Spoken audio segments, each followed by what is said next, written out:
నమస్తే అన్న అందరికీ నమస్కారం. పాకిస్తాన్కి భారత్ క్రికెట్ జట్టు పెద్ద షాక్ ఇచ్చింది. వివరాల్లోకి వెళితే ప్రపంచ ఛాంపియన్షిప్ లెజెండ్స్ 2025 టోర్నీ నుంచి భారత జట్టు అధికారికంగా వైదొలిగింది. టోర్నీలో భాగంగా బర్మింగ్హామ్లో ఎడ్బస్టన్ మైదానంలో వేదికగా జూలై 31వ తేదీ ఈ రోజున భారత్ పాకిస్తాన్ మధ్య సెమీఫైనల్ జరగాల్సి ఉంది. అయితే ఇటీవల ఇరు దేశాల మధ్య ఉద్రిక్తతలు నెలకొనడంతో పాక్ జట్టుతో ఆడటానికి భారత ఆటగాళ్లు నిరాకరించారు. దీంతో టోర్నీ నుంచి భారత్ నిష్క్రమించినట్లయింది.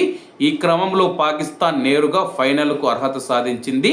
ఈ టోర్నీలో లీగ్ దశలో కూడా పాకిస్తాన్తో భారత్ ఆడకపోవడంతో మ్యాచ్ను రద్దు చేసి ఇరు జట్లకు చెరో పాయింట్ ఇచ్చారు.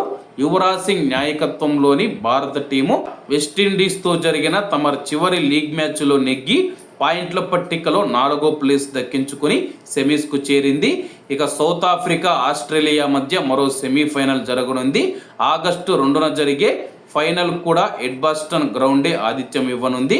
అంతకుముందు భారత్ పాకిస్తాన్ సెమీఫైనల్ మ్యాచ్కు స్పాన్సర్షిప్ నుంచి వైదొలుగుతూ ఉన్నట్లు tourney sponsor is my trip వ్యవస్థాపకుడు నిశాంత్ పిట్టి సోషల్ మీడియా వేదికగా ప్రకటించారు. మాకు క్రికెట్ ఆట కంటే కూడా దేశ ప్రయోజనాలు, దేశమే ముఖ్యమని చెప్పేసి యువరాజ్ సింగ్ నాయకత్వంలోని టీమిండియా తీసుకున్న నిర్ణయం చాలా స్వాగతించదగినదన్నమాట. అలాగే పాకిస్తాన్ జట్టు కూడా షాక్ ఇవ్వడం జరిగిందనమాట. ఏదైనా ఇంకొకసారి ఇలాంటి పని చేయాలంటే కానీ భయపడే విధంగా అన్ని రంగాలు చేయాల్సి ఉంటుంది. కాబట్టి అందరూ బాగుండాలి, ఎందులో మనం ఉండాలి. అందరికీ నమస్తే అన్న, జై హింద్.